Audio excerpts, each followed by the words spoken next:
우리에게 주시는 말씀은 요한복음 9장 1절부터 12절까지 말씀입니다. 요한복음 9장 1절부터 12절입니다.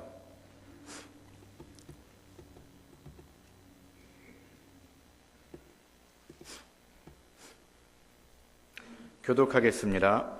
예수께서 길을 가실 때 날때부터 맹인된 사람을 보신지라.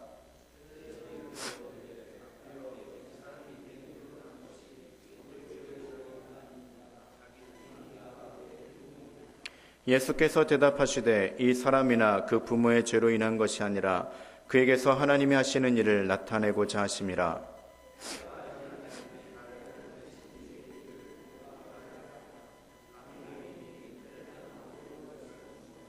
내가 세상에 있는 동안에는 세상의 빛이로라.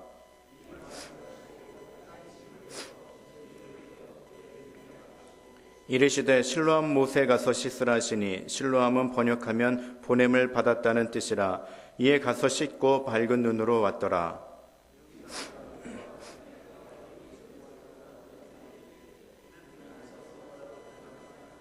어떤 사람은 그 사람이라 하며 어떤 사람은 아니라 그와 비슷하다 하거늘 자기 말은 내가 그러하니. 대답하다 예수라 하는 그 사람이 진흙을 이겨 내 눈에 바르고 나더러 실로암에 가서 씻으라 하기에 가서 씻었더니 보게 되었노라. 그들이 이르되 그가 어디 있느냐 이르되 알지 못하노라 하니라. 아멘. 오늘은 실로암이란 제목을 가지고 함께 하나님의 은혜를 나누고자 합니다. 제가 중학교 시절에 다니던 교회 근처에 실로암 한의원이라는 곳이 있었습니다. 그 한의원을 지날 때마다 저 실로암이 과연 무슨 뜻일까라고 곰곰이 생각해 봤는데요. 왜 하필이면 실로암이라고 지었을까 하면서 의아해했습니다. 왜냐하면 저는 실로암을 말 그대로 받아들였어요. 실로암이구나. 그래서 암 판정을 내리는 거라고 정말 저는 그렇게 생각을 했습니다. 과연 누가 저 이름을 보고 저 한의원에 찾아갈까라는 생각을 했습니다. 그래서 어느 날은 너무나도 궁금해서 교회 선생님께 여쭤봤습니다. 도대체 실로암의 의미가 뭡니까? 라고 물어봤습니다. 그랬더니 그제서야 실로암은 보냄을 받았다라는 뜻을 가지고 있다는 뜻을 알게 되면서 야, 참 이름을 잘 지었구나라는 생각을 하게 되었습니다. 여러분, 고등학교 시절에 제가 가장 많이 불렀던 찬양 중에 하나가 바로 실로암입니다. 아마 여러분들도 젊으셨을 때 이 곡을 참 많이 불렀을 텐데요. 제 기억으로는 이 찬양이 1986년에 나온 걸로 알고 있습니다. 그 전에는 사실 우리가 늘 부르는 찬양은 천부의 의지 없어서 내 죄를 회개하니 이런 찬양들, 또 회개 찬양들이나 굉장히 어두운 찬양들을 많이 불렀는데 어느 날 갑자기 밝은 노래, 또 경쾌한 노래, 또 젊은이들이 좋아할 만한 실로암이라는 노래가 갑자기 등장을 했습니다. 그래서 웬만한 젊은 사람들은, 웬만한 또 교회에서는 이 찬양을 즐겨 불렀던 그런 기억이 납니다. 그래서 실로암이라는 단어는 아주 우리에게 익숙한 단어가 되어버렸죠. 여러분, 실로암 찬양을 모르시는 분 아무도 없는 것 같습니다. 아까 보니까 다들 잘 부르셨는데요. 수련회를 가든 야유회를 가든 모이기만 하면 이 찬양을 부를 정도로 아주 유명한 찬양이었습니다. 그래서 오늘은 이 실로암 찬양의 배경이 되는 본문을 가지고 하나님이 우리에게 주시는 메시지에 대해서 한번 깊이 상고해 보도록 하겠습니다. 예수님은 요한복음 8장에서 대중들에게 본인 스스로가 세상의 빛이요 생명의 빛 되심을 증거하고 계셨습니다. 하지만 유대인들은 과연 저 사람이 누구길래 본인이 세상의 빛이라고 하며 또 생명을 주는 생명의 빛이라고 하면서 신성모독이라 해서 예수님을 돌로 치려 했습니다. 그래서 예수님은 잠시 피신을 하게 되죠. 이 일 후에 예수님이 어느 날 길을 가게 되었는데 그때 누구를 보았냐면 날때부터 맹인된 사람을 보게 됩니다. 그런데 그 맹인된 사람을 보자마자 재미있는 사실은 그 제자들의 반응이었습니다. 예수님의 제자들은 예수님께 이런 질문을 합니다. 라삐여, 이 사람이 맹인으로 난 것이 누구의 죄로 인함입니까? 자기이니까 아니면 자기 부모입니까? 라고 물어보는 겁니다. 예수님의 제자들은 왜 맹인된 사람을 보고 이런 질문을 했을까요? 당시 유대 사회에서는 선천적으로 질병을 가지고 있거나 또 살아가면서 재난을 당할 때는 반드시 자신이나 가족 중에 누군가가 죄를 지었기 때문에 벌을 내리신 것이라는 생각이 지배했던 그런 때였습니다. 예수님의 제자들도 예외는 아니었죠. 그래서 그들은 맹인된 사람을 보고도 안타까운 마음이 들기보다는 그 사람이 과연 누구의 죄 때문에 저렇게 되었는지 정죄하는 마음이 먼저 들어왔던 것 같습니다.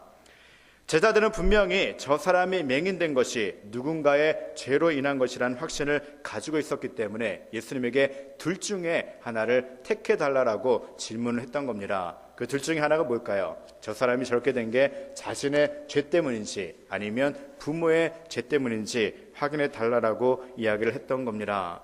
그런데 그런 제자들의 질문에 예수님은 전혀 예상 밖의 반응을 보이십니다. 본문 3절입니다. 예수께서 대답하시되 이 사람이나 그 부모의 죄로 인한 것이 아니라 그에게서 하나님이 하시는 일을 나타내고자 하심이라. 지금 이 예수님의 답변은요, 제자들의 생각을 완전히 바꾸어 놓는 그런 대답이셨습니다. 예수님의 이 말씀은 그동안 유대인들이 가지고 있었던 하나님에 대한 오해를 풀고 있는 말씀입니다. 그리고 병들고 소외된 사람들에 대한 잘못된 이해를 완전히 불식시키고 하나님이 진정 원하시는 것이 무엇인지를 알려주는 그런 대답이셨습니다. 여러분, 하나님의 관심은 과연 어디에 있을까요? 하나님의 관심은 우리를 심판하는 데 있지 않습니다.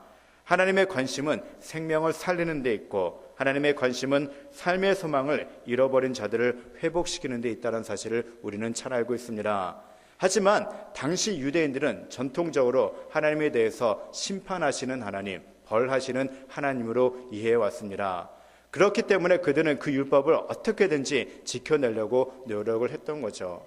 그 율법을 조금이라도 어기면 하나님께서 우리를 심판하실 거라고 생각했기 때문에 그들은 그런 생각을 했던 것 같습니다.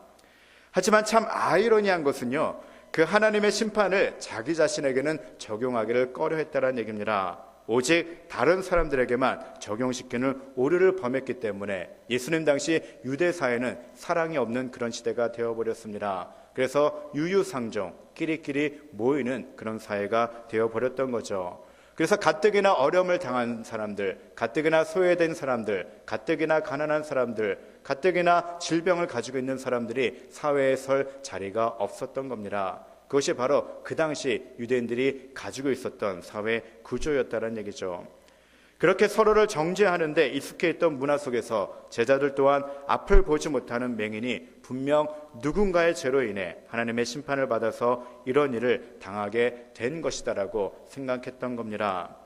하지만 예수님은 하나님의 또 다른 모습, 또 하나님의 진실된 모습을 제자들과 무리들에게 보여주고 계십니다. 4절을 보면 예수님은 제자들에게 이 의미심장한 말씀을 하십니다. 때가 아직 낮음에 나를 보내신 이의 일을 우리가 하여야 하리라. 밤이 오리니 그때는 아무도 일할 수 없느니라. 여러분, 이 말씀을 곰곰이 살펴보십시오. 이 말씀이 과연 어떤 의미를 담고 있습니까? 때가 아직 낮음에 라는 표현을 하고 있습니다. 여러분, 이 표현은 어떤 표현일까요? 바로 생명을 살리시는 예수님이 이 땅에 머무시는 때를 의미합니다. 예수님이 요한복음 8장에서 계속 강조하시는 게 뭡니까? 나는 세상의 빛이요 나는 생명의 빛이라고 말씀하고 있습니다. 그 예수님이 이 땅에 있기 때문에 아직은 낮이라고 말씀하고 있는 것이죠. 그래서 예수님은 이 땅에 계시는 동안 예수님을 보내시니 곧 아버지 하나님이 하시는 일을 본격적으로 하셔야 한다라고 말씀하고 계십니다. 그래서 예수님은 공생의 기간 동안에 수많은 사람들을 만나 주셨습니다. 그리고 수많은 사람들의 문제를 직접 해결해 주시고 또한 그들의 죄까지도 사해 주셨던 겁니다. 그것이 바로 예수님께서 이 땅에 오신 목적이기 때문에 그렇습니다. 그러고 나서 밤이 곧 온다라고 표현하고 있는데요. 밤이 온다라는 말은 그럼 과연 어떤 의미일까요? 그것은 바로 예수님이 곧 십자가에 못 박혀 죽으시고 더 이상 이 땅에서 사역하지 않을 때가 온다라는 그런 말씀입니다. 그래서 그때는 어느 누구도 생명을 살리는 일을 할 수 없기 때문에 지금 예수님께서 부지런히 사람을 만나시고 사람들에게 생명을 전하겠다라는 의미를 담고 있는 말씀입니다. 예수님의 이 말씀의 결론은 바로 5절에서 아주 정확하게 나타나고 있습니다. 예수님은 스스로 말씀하시기를 내가 세상에 있는 동안에는 세상의 빛이로다라고 말씀하고 계십니다. 예수님께서 계시는 그 3년 동안이 바로 예수님 스스로가 예수님 홀로 세상의 빛의 역할을 감당하고 계신다라는 말씀을 하고 계시는 겁니다. 길거리에서 만난 맹인을 위해서 예수님께서 앞으로 어떤 일을 하실지 분명히 암시하고 있는 그런 말씀이죠. 여러분, 이 맹인에게 있어서 가장 필요한 것이 지금 뭡니까? 앞을 볼 수 있는 거죠. 맹인은 지금 어둠밖에 볼 수가 없습니다. 가는 곳마다 어둡고 칙칙합니다. 그렇기 때문에 그에게 가장 필요한 것은 바로 빛이죠. 그래서 예수님께서 내가 세상의 빛이라고 말씀하신 이유는 지금 내가 너희들이 정죄하고 있는 이 맹인에게 어떤 일을 하여야 할 것이다 라는 말씀을 암시하고 있는 그런 표현이기도 합니다. 예수님은 늘 어두움밖에 볼 수 없었던 맹인에게 빛을 보여주심으로 자신을 보내신 하나님께 영광을 돌릴 준비를 하고 계셨던 겁니다. 그렇다면 길거리에서 우연히 만난 날 때부터 맹인된 사람을 향해 예수님이 하신 일은 구체적으로 어떤 일이었을까요? 예수님은 먼저 땅에 침을 뱉어 진흙을 이겨 날 때부터 맹인된 사람의 눈에 바르셨습니다. 어떻게 보면 참 지저분하죠. 왜 하필이면 땅에 침을 뱉으셨을까? 그래서 그 진흙을 이겨서 어떻게 그 사람의 눈에 바르셨을까 한번 상상을 해봅니다. 그러고는 그에게 실로암 못에 가서 씻으라라고 명령하고 계십니다. 여러분, 이 실로암은 이 신약 성경에만 나타나지 않습니다. 오래전부터 있었던 연못가로서 구약 성경에도 그 기록이 남아 있는데요. 실로암에 대한 구약 성경의 기록은 역대하 32장에 나오는 히스기야 왕의 이야기에 등장을 합니다. 여러분, 이스라엘이 북이스라엘과 남유다로 갈라진 사건은 잘 알고 계십니다. 남유다의 13번째 왕으로서 히스기야라는 왕이 있었는데요. 이 사람은 전에 있었던 왕들과는 달리 종교개혁을 일으켰던 왕이었고 또 하나님 앞에 선하고 바른 왕으로 우리가 잘 알고 있습니다. 이 히스기야가 나라를 통치할 때 나라에 위기가 닥쳐옵니다. 바로 그 당시 강대국이었던 아수르의 침략이 있었던 거죠. 아수르의 군대가 18만 5천 명이었습니다. 그러한 대군을 이끌고 유다에게 항복하라고 하며 그들을 협박합니다. 히스기야가 금과 은 등 조공을 바쳤지만 아수르는 이에 만족하지 않습니다. 그래서 남유다를 멸망시키러 쳐들어오고 있었습니다. 이제 전쟁 준비를 해야 할 이 상황에 히스기야는 어떤 결단을 하냐면 하나님의 샘이라고 칭하는 성 밖의 기혼이라는 작은 샘물을 다 성 안으로 끌어들이는 터널 작업을 합니다. 대수로 작업을 하게 되죠. 여러분, 그 이유는 무엇이었을까요? 바로 밖에 물이 있으면 아수르 군대가 목이 마를 때 그 물을 마실까 봐 그들이 마실 수 있는 물을 차단하기 위해서 기온샘에 있는 모든 물기를 다 끌어다가 성 안으로 하나의 연못을 만들었던 겁니다. 그래서 그 이름을 바로 실로암이라고 하기도 하고요, 실로아라고 기록되어 있기도 합니다. 바로 실로암 목가가 그때서 생기게 된 것이죠. 아수르 군대가 쳐들어온 그날 밤 어떤 일이 벌어졌을까요? 하나님이 그곳에 한 천사를 보내셔서 아수르 군대를 완전히 전멸시켜 버리셨습니다. 그렇기 때문에 이스라엘 백성들에게 실로암은 하나님의 기적을 체험하는 장소로 널리 알려져 있었던 겁니다. 예수님은 그 기적의 샘물에 맹인된 사람을 보내시며 그곳에 가서 진흙으로 바른 눈을 씻게 하셨습니다. 그러자 어떤 일이 벌어졌나요? 여러분, 예수님의 말씀에 순종했던 그 맹인된 사람이 실로암 연못에 가서 눈을 씻자 곧바로 눈이 밝아졌다라고 성경이 기록하고 있습니다. 여기서 우리는 실로암이라는 이름의 뜻을 살펴볼 필요가 있습니다. 여러분, 실로암은 아까 무슨 뜻을 가지고 있다고 제가 말씀드렸죠? 바로 보냄을 받았다라는 뜻을 가지고 있습니다. 날 때부터 맹인된 사람의 눈이 밝아질 수 있었던 이유는 실로암 연못의 물에 효험이 있어서가 아니었습니다. 그 물에 특정한 장치가 있어서 그의 눈이 밝아진 것이 전혀 아니었죠. 바로 이 땅에 빛을 주시기 위해서 오신 생명의 근원 되시는 예수님의 보내심을 받았기 때문에 그렇습니다. 그가 예수님의 보내심을 받았고 그 말씀에 순종했기 때문에 그의 병이 고침을 받을 수 있었던 겁니다. 그래서 예수님은 보냄을 받았다라는 뜻을 가진 실로암 못으로 그를 보냈던 겁니다. 사실 여러분, 보냄을 받았다라는 표현은요, 요한복음 전체에서 상당히 의미 있게 표현되고 있습니다. 다른 서신서들보다 유독 요한복음에는 예수님께서 보냄을 받았다라는 표현을 많이 사용하고 계시는데요. 요한복음 3장 17절 말씀을 제가 읽어드리겠습니다. 하나님이 그 아들을 세상에 보내신 것은 세상을 심판하려 하심이 아니요 그로 말미암아 세상이 구원을 받게 하려 하심이라라고 합니다. 하나님께서 예수님을 세상에 보내셨다라고 요한 기자가 말씀하고 있죠. 요한복음 3장 34절에서는 하나님의 보내신 이는 하나님의 말씀을 하나니 이는 하나님이 성령을 한량없이 주심이라라고 말씀하고 있습니다. 바로 예수님께서 하나님이 보내주신 그 사람이다라고 증거하고 있는 겁니다. 요한복음 5장 36절에서는 내게는 요한의 증거보다 더 큰 증거가 있으니 아버지께서 내게 주사 이루게 하시는 역사 곧 내가 하는 그 역사가 아버지께서 나를 보내신 것을 나를 위하여 증거하시는 것이오라고 하고 있습니다. 마지막으로 요한복음 5장 38절에서는 그 말씀이 너희 속에 거하지 아니하니 이는 그가 보내신 이를 믿지 아니함이라라고 말씀하고 있습니다. 지금 요한 기자는요 계속해서 예수님이 하나님이 보내신 하나님의 아들이다라고 말씀하고 있습니다. 그래서 우리는 하나님이 보내신 그분의 뜻을 따라야지만이 구원을 얻을 수 있다라고 증거하고 있는 겁니다. 바로 이상의 구절에서 보듯이 요한복음 저자는 예수님을 보냄을 받은 자로 아주 정확하게 인식하고 있는 것을 보게 됩니다. 따라서 오늘 본문에서 신라한 연못이 등장한 것은 나면서부터 맹인된 자를 고치기 위해서 하늘에서 보냄을 받은 자는 바로 우리가 믿고 있는 예수님이라는 사실을 강조하고 있는 겁니다. 사랑하는 성도 여러분, 오늘 본문에 등장하는 날 때부터 맹인된 사람은 앞을 볼 수 없다는 큰 장애를 가지고 있었습니다. 여러분, 앞을 볼 수 없다는 사실을 한번 상상해 보십시오. 상상도 할 수 없을 만큼 너무나도 큰 고통입니다. 하지만 그것보다 그 맹인된 사람을 더 힘들게 했던 것이 있습니다. 그것이 무엇이었을까요? 바로 자신을 죄인 취급하는 사람이었습니다. 그것도 모자라서 자신의 부모까지도 죄인 취급하는 사람들의 따가운 시선이 아니었을까 생각해 봅니다. 그는 그렇게 영원토록 앞을 볼 수 없다라는 절망 속에 살 수밖에 없었습니다. 그는 그렇게 자신을 죄인 취급하며 멀리하는 사람들 속에서 따뜻한 사랑을 느끼지 못한 채 감옥과 같은 그런 삶을 사는데 너무나도 익숙해져 버렸습니다. 하지만 예수님은 길거리에서 우연히 만난 그를 그냥 지나치지 않으셨습니다. 오히려 그를 보며 하나님의 일을 나타내기 위한 일이라며 하나님의 영광을 나타내기 위해 그를 은혜의 도구로 사용하셨던 거죠. 오늘 본문에서 예수님의 땅에 침을 뱉고 진흙을 이겨 날 때부터 맹인된 사람의 눈에 바른 그 행위는 그다지 중요하지 않습니다. 예수님이 어떤 행위를 했든 그것은 그렇게 중요하지 않죠.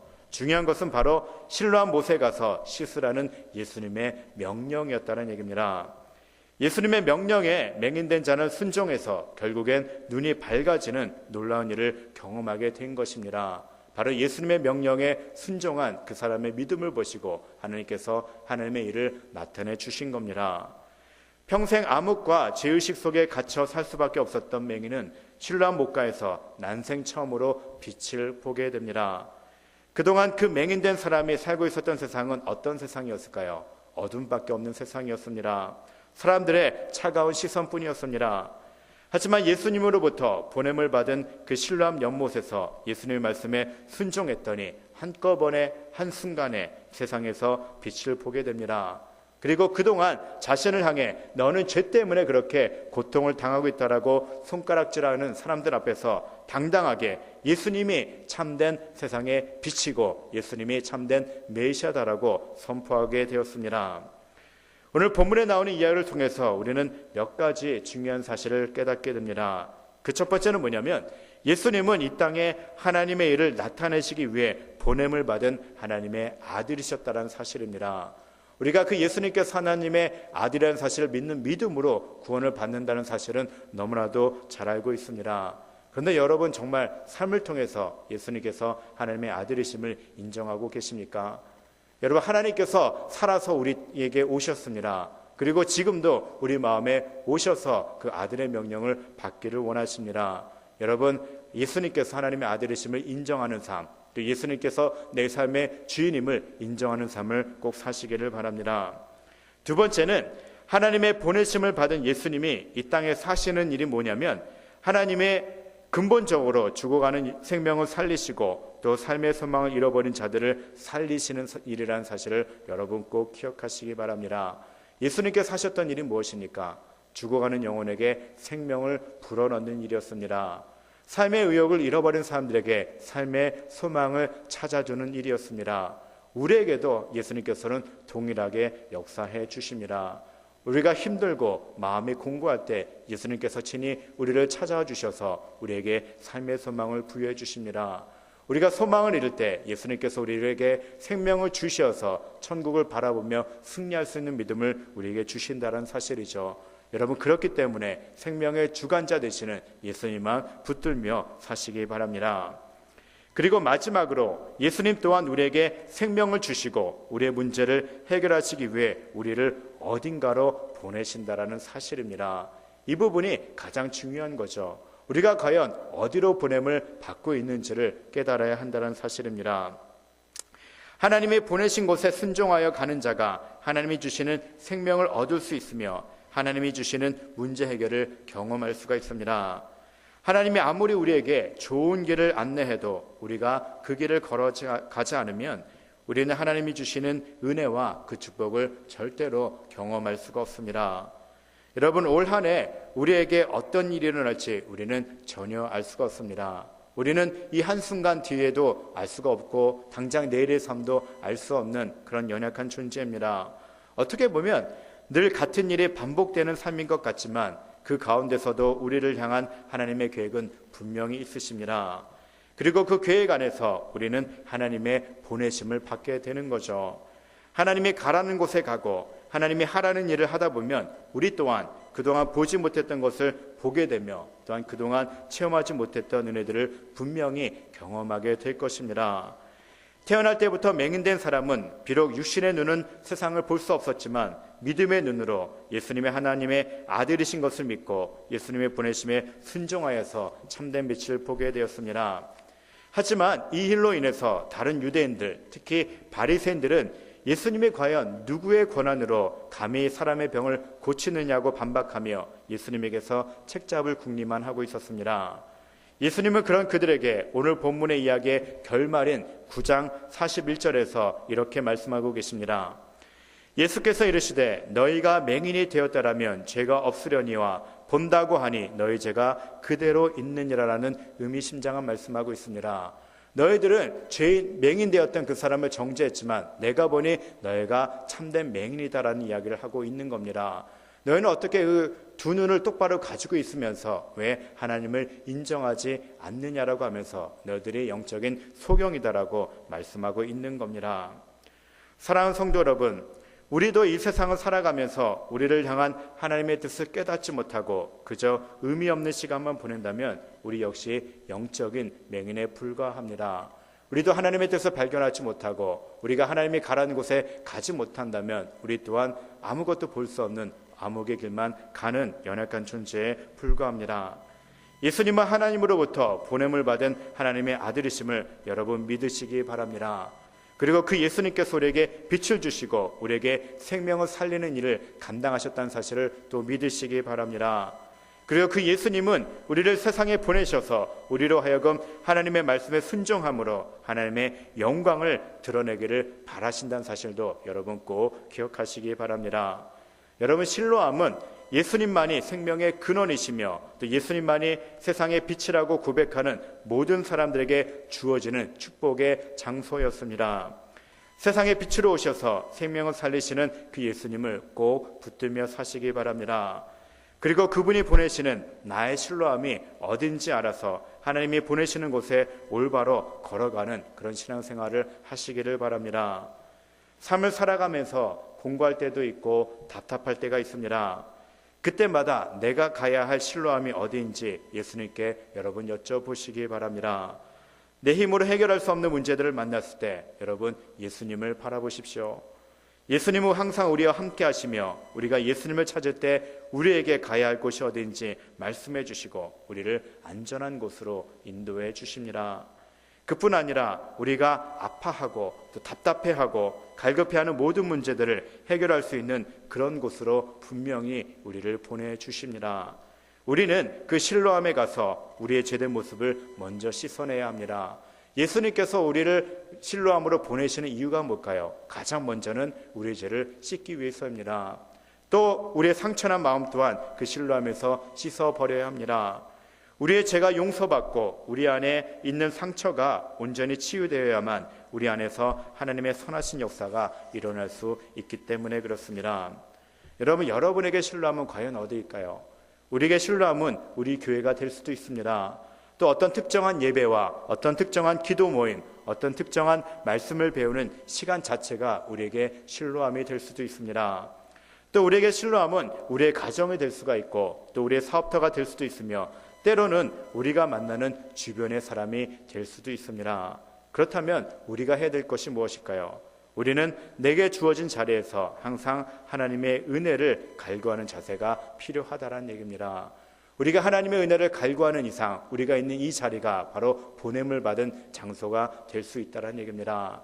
실로암은 하나님의 기적이 일어나는 그런 장소입니다. 실로암은 우리가 구원을 받는 장소이고 실로암은 우리의 모든 문제가 해결받는 그런 장소입니다. 하나님이 우리를 긍휼히 여겨주시고 하나님이 우리를 치유해 주시기를 작정하시면 그곳이 어디든 실로암의 축복을 우리는 분명히 경험할 수 있기 때문에 그렇습니다.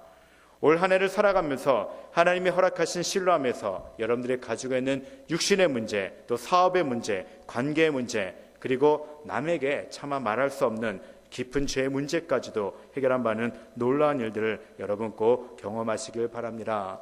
그리고 여러분들이 하나님으로부터 보냄을 받은 그 장소에서 하나님 말씀에 순종함으로 말미암아 하나님의 역사를 드러내고 하나님의 기적을 드러내고 하나님의 치유하심을 드러내는 그런 은혜의 통로, 축복의 통로로 쓰임받기를 주님의 이름으로 축원해 드립니다.